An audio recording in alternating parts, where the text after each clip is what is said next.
Hello everyone, Farah here.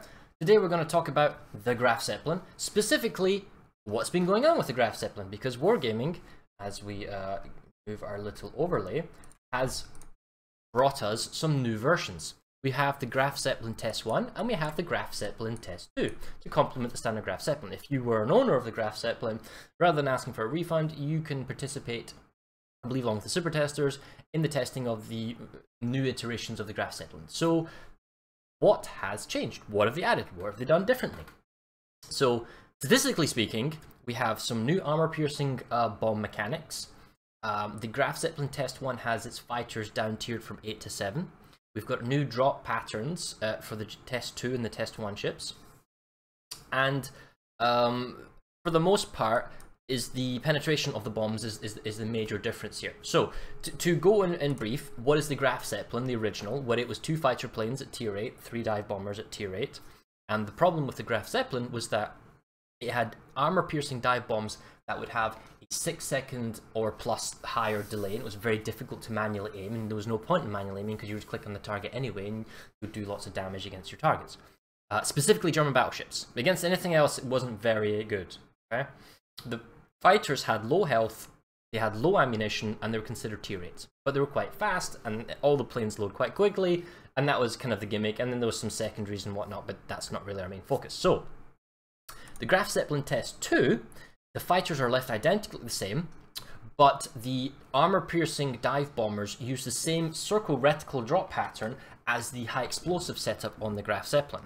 Now, this meant that you could drop there was only a 1-second delay delay on the armor-piercing dive bombs, so it's instantaneous drop, like it is with other dive bombers, and you could approach from any angle because of the perfect circle, and you could drop. The problem with this setup, and why most people don't play the Graf Zeppelin Test 2, is that half the bombs, even on the largest targets like a German tier 10 battleship when they occur first, will fall to the water, to the wayside, and you won't make any connections.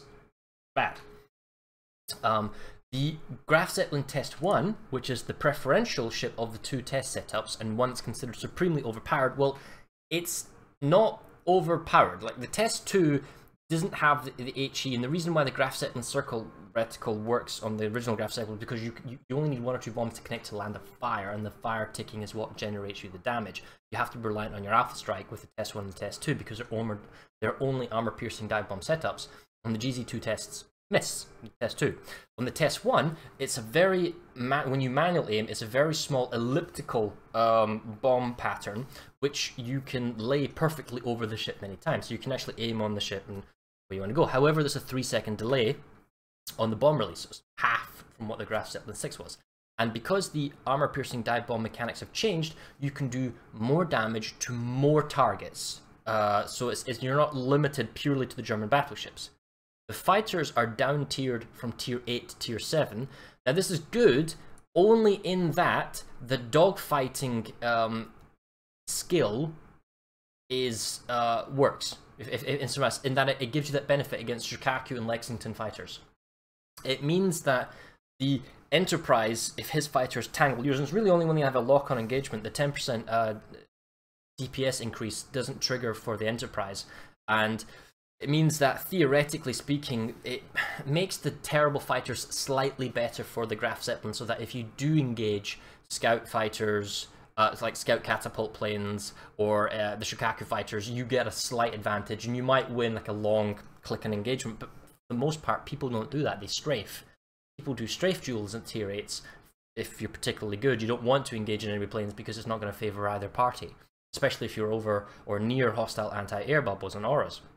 So this doesn't change the fact that the health pool of the Graf Zeppelins on either setup is low. And the stats are identical for the GZ Test 1 and Test 2, it's just that the GZ Test 1 has been given tier 7 planes, so it gets the dogfighting benefit. That's it. But it still means that they're low health, so in anti-air they're very difficult to scout, and they have low ammunition, which means they don't have very many strafes either, so it's very awkward for them. The main strength of the Test 1 is the fact that the elliptical drop pattern for the 18 dive bombers is very tight, and you can obliterate German battleships. The GZ Test 1 can annihilate a tier 10 German Kurfürst. It just blows up instantly at full health, and if it can do it to the Kurfürst, it does it to the Friedrich, which is the tier 9, and the 2 tier 8 German battleships, the Bismarck and the Tirpitz, and then same with all the previous tiers. that is just too powerful. These bombs do way too much damage to certain ships, such as German battleships, yet at the same time they do practically nothing to other tier 10 counterparts. And for example, if we take the Yamato, I've been testing this ship for a number of days now. I think I got 16 or 17 bombs on a perfect hit on the Yamato. Various regions, and I've also did it in the training room, I can't get more than 40,000 damage, maybe 42, 44, 45,000 damage, and this is an alpha strike. There's no flooding, there's no fire, there's no additional damage, that's how much it is. The Yamato has significantly higher than that, don't get me wrong, it's a big hit, right? I mean, there's no going around that, but it's not a consistent amount of damage. You either do X amount for one, and then a ridiculously larger amount for another. Where's the consistency in that? And then hitting destroyers, good luck with that. I mean, you can... Destroyers and cruisers are big enough that the elliptical you can target and hit cruisers. And I did testing on all the cruisers, and bizarrely, the one cruiser that I can't do damage to is the Hipper. And the Prince Eugen. I mean, go fish that, right? And where's the logic there? It does really good damage to the Moskva, it does really good damage to Neptune, to the Minotaur. The French cruisers take a lot of damage. Zhao takes a reasonable amount of damage, but the problem is these are highly maneuverable cruisers with defensive fires, and when the defensive fire triggers, or even when it's not, if you manually aim on it, the 3-second delay makes it nigh impossible to hit a cruiser accurately with all the bombs, so you have to click on them, and if you click on them, most of the bombs will spread around and land in the water, because the drop pattern is larger, right? And this goes nothing to say about destroyers. What do you do against destroyers? Because there's no way for you to hit a destroyer either, because they're so small, they're so maneuverable, you can click on them, you might get one bomb to hit, and if one bomb hits as an armor-piercing bomb, it's going to go straight through them and do like 1,000 damage at most. And so you can't do anything against destroyers, which is still a problem from the Graf Zeppelin. There's no mechanic to have armor piercing and high explosive, because the reason why the high explosive ones on the original Graf Zeppelin kind of worked is because you had a drop circle, you could guarantee a couple hits, but it wasn't the hitting of the bomb that did the damage, it was the burning of the fires that guaranteed that he was either more spotted, or greater detection range for spotted, or he would just bleed out from the damage over time. The Graf Zeppelin Test 1 and 2, they're just straight alpha strikes. They're just pure armor piercing slams. And the problem is that you can do damage to Maggies, you can do damage to North Carolinas, which is like odd in terms of the amount of damage one can do with a perfect drop, and the lower tier ships such as the Colorado, they take a lot of damage as well, but you can't do anything against, realistically, to the Iowa or the Montana. If you get through and you drop them, yes, you might do 40,000-ish damage with a perfect attack and your planes don't die, but the simple point is, compared to the other ships, you're doing 80, 90, 100,000 damage for the same number of bomb hits. There's no consistency. And it's not like torpedo bombers where you can look and you can see the torpedo protection damage and you can see a percentage of damage reduction. And it's not like, you know, if you hit the aft or the stern of the ship, you'll get flooding, and there's a consistency. You know how you aim for certain areas of the ship, or you just torp it, you know, this ship has a X percentage damage reduction. In the dive bombers, you just don't know that value.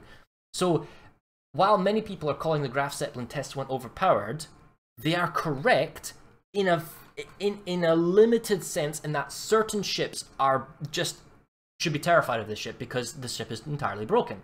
It does far too much damage to higher tier ships with its alpha strike, mainly the Kurfürst that absolutely gets obliterated. But it doesn't do the same amount of damage, or even anywhere near half the amount of damage, to other equal tier ships. So there's no consistent damage, there's no flexibility to go after smaller ships like destroyers. It does too much to some ships and too little to others. Cruisers are still really hard to hit as well, along with destroyers, and there's no real aiming actually, because you can aim really well, but the cruisers are so maneuverable you're never going to hit them anyway.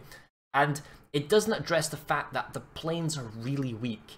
One of the reasons why the Japanese dive bombers can get in with their relatively low health pool, just like the Graf Zeppelin, is they're not the main damage dealer, but they're fast. They're around 160 plus knots, whereas the Junker dive bombers, they're only 135 knots, so they're slower to get to target. They have to drop on the top, drop their bombs, and then fly away, and they get obliterated by anti-air. They can't really be used in the scouting role because, again, their health pool is just too low. And this goes the same with the fighters. It doesn't matter if you classify them as tier 7 or tier 8, they are still a low health pool plane, which means it makes it very difficult for them to go out and scout with your fighters, right? And then one of the reasons why the Japanese carriers, for example, have a better time is the torpedo bombers are the main damage dealers, and they have a higher health pool, And even though they are slower than the dive bombers and roughly around the same speed as the dive bombers for the Graf Zeppelin, they don't need to fly on top of a target. They can get up to around 3 kilometers away, drop the torpedo payload and fly away. They don't have to go right on top inside all the AA auras of the target. So it makes it very awkward for the Graf Zeppelin. Now you can have a low health pool and a high speed because you're inside the AA bubble less, and it means you can avoid enemy fighters more. And you can tier that up with weaker fighters if you've got faster bombers, but you can't give slow bombers to fast fighters with low health pool on both sides. That's just not a good balancing tool. So, where does Wargaming go next? Well, it's kind of a good-ish attempt, but they need to drop the scales where massive damage on some and little on others, and you need to balance it, bring it more into sort of a linear expectation of how much damage you're going to do to ships. If they really want to keep going with the dive bomber approach, there needs to be consistency. There needs to be some way to slightly inconvenience destroyers that perhaps are going for a cap point, or maybe a destroyer's, you know, capping a base and you're one of the last ships left in the round. How are you going to do anything to him? Do you have to sail next to him within your secondary gun range to kill him? It's stupid, right? So there needs to be some way of damaging all the ships in the game and having meaningful damage, not just a bouncing 1k hit that a dive bomber might connect with.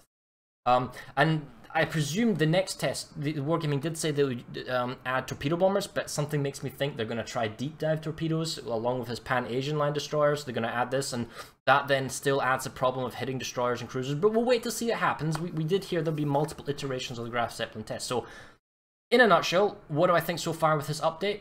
The Test 2 is terrible, the fighters are not as good, the bombs, they all miss, there's no dot damage or anything like that. The GZ Test 2 is a complete bust, don't go with it. The original Graf Zeppelin in its high explosive setup is pretty good, it's actually not that bad, you can use it, especially with the fire and the flooding, and it does reasonable damage with the HE bombs. The Test 1 is just clearly broken.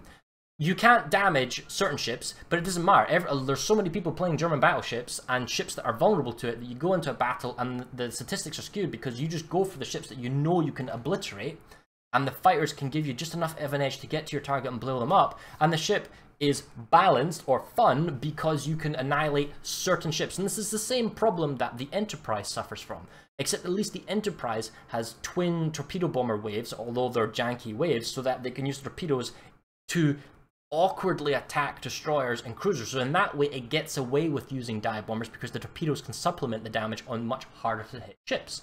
Now, what does Wargaming do with the Graf Zeppelin? Well, they could maybe add a torpedo bombers to the ship, they make a janky wave and then it just becomes an Enterprise, or they could go down the line I recommended on the previous video, how I would perhaps balance the Graf Zeppelin. But we've got more waves to test, and you'll be sure enough I'll be playing all of them and I'll give you feedback as I come along. But at the moment, Test 1 is too broken, too bad, and too good, all in one package, which is terrible.